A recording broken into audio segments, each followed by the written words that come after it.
Hello! On se retrouve aujourd'hui pour une petite vidéo un petit peu particulière.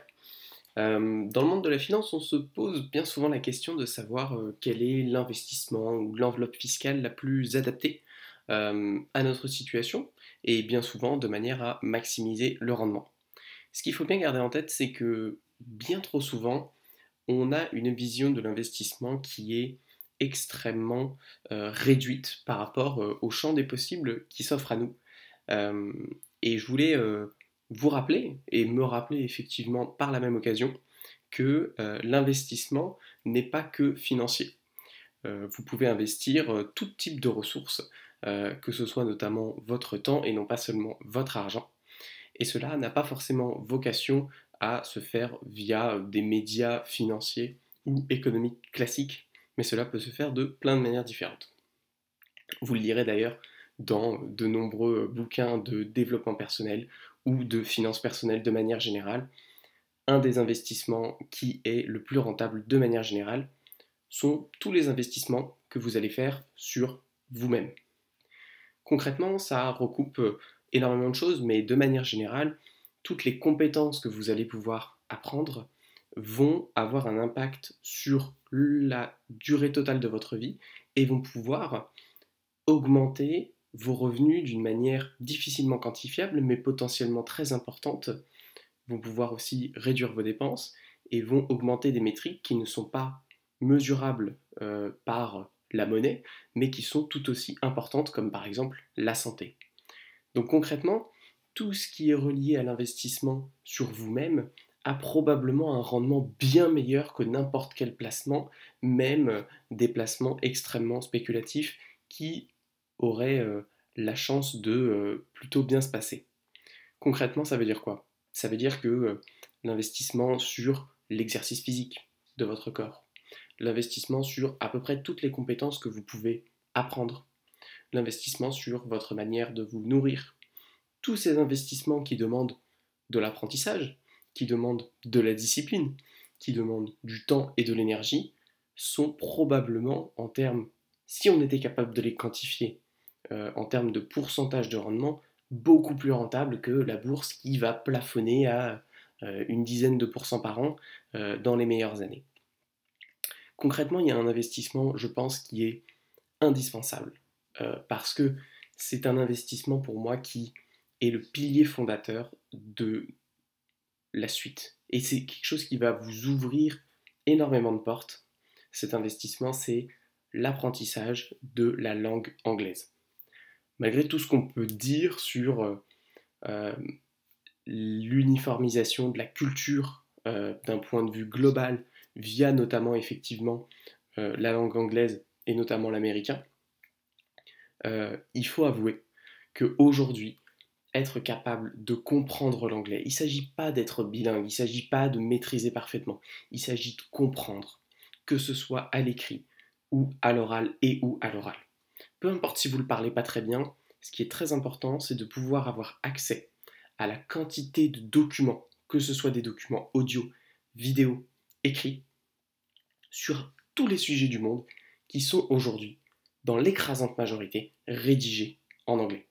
Ce qu'il faut bien comprendre, c'est que aujourd'hui, quand quelqu'un d'influent est capable de produire une pensée intéressante, peu importe son origine, peu importe qu'il soit indien, qu'il soit russe, qu'il soit américain, qu'il soit français ou qu'il soit allemand, le fait est que si la pensée qu'il produit vaut la peine d'être diffusée, il sera tôt ou tard et très rapidement traduit en anglais.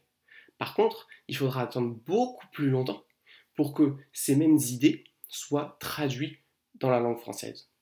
Donc, pour moi, il est indispensable, si ce n'est pas déjà votre cas, euh, de comprendre et de travailler à comprendre l'anglais. Je pense qu'une des méthodes les plus simples pour ça, c'est pas du tout de vous plonger dans des bouquins d'anglais, mais c'est vraiment de vous exposer à du contenu anglophone sur des sujets qui vous passionnent déjà.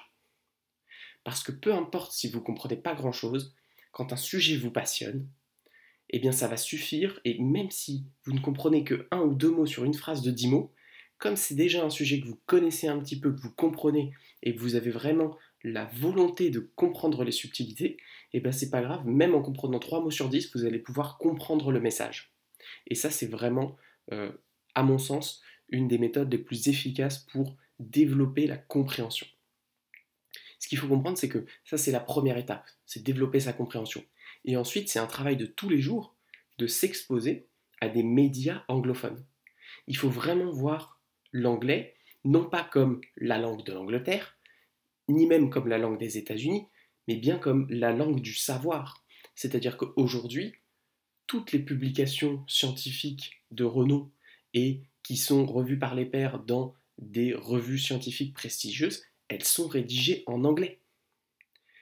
Concrètement, toutes les sources que vous allez pouvoir avoir qui sont les plus fiables, qui sont les plus récentes, qui sont les plus solides, eh bien, elles sont en anglais.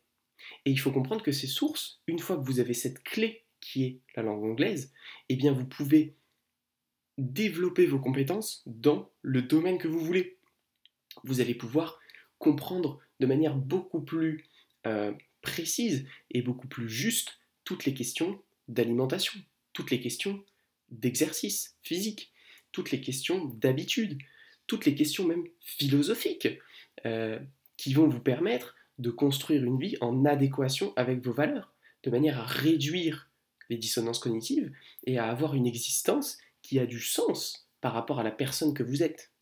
Et c'est aussi vrai, bien évidemment, en finance comme dans tous les autres domaines.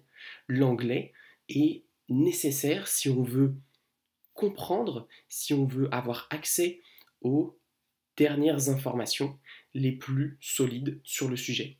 Si on veut comprendre comment faire le plus avec cette ressource qui est la ressource monétaire que l'on possède. Quelles sont les différentes options, quelles sont les différentes stratégies, quels sont les différents résultats que l'on peut attendre, vous aurez peut-être 100 fois plus de quantité, mais même aussi de qualité, si vous allez rechercher des documentations en anglais plutôt que des documentations en français. Concrètement, le français a probablement une trentaine d'années en termes de documentation par rapport à l'anglais. Et en fait, la production d'informations étant exponentielle, c'est-à-dire que, je ne sais pas, peut-être chaque année, peut-être tous les 2 ans, on doit produire autant d'informations qu'on en a produit pendant l'éternité, et en tout cas toute l'humanité. Donc, on ne peut pas se permettre de dire, bah, c'est pas grave, j'aurai les infos 10 ans plus tard, quand quelqu'un aura bien décidé que ça valait le coup d'être traduit. En fait, non, c'est pas possible. Parce que 10 ans, c'est pas seulement 10 ans d'information. 10 ans d'information sur la courbe exponentielle des données produites, en fait, c'est le retour à l'homme des cavernes d'un point de vue informationnel. Donc il est indispensable, je crois, si on veut développer une stratégie, qu'elle soit financière, qu'elle soit philosophique, peu importe le thème finalement, et même qu'elle soit artistique. Moi par exemple, c'est pas du tout mon truc l'art. Mais je suis persuadé que si vous voulez savoir ce qui se fait sur les questions d'art, il est indispensable, et bien finalement, de pouvoir s'exposer à ce que produit la littérature à ce sujet, bien que ce soit un petit peu différent, puisque j'imagine que dans le sujet du dessin ou de la musique, il y a finalement cet autre langage, un langage universel qui dépasse la langue telle qu'on l'entend. Néanmoins, je pense qu'il y a toujours un bénéfice qui est extrêmement important, et je reviens à mon message initial. Euh, si vous hésitez entre un investissement financier et un investissement sur vous, n'hésitez pas. L'investissement sur vous sera toujours le plus intéressant. Néanmoins, il est capé, et donc à un moment, effectivement, vous allez avoir des quantités d'argent qui potentiellement ne peuvent pas réellement être investies sur vous.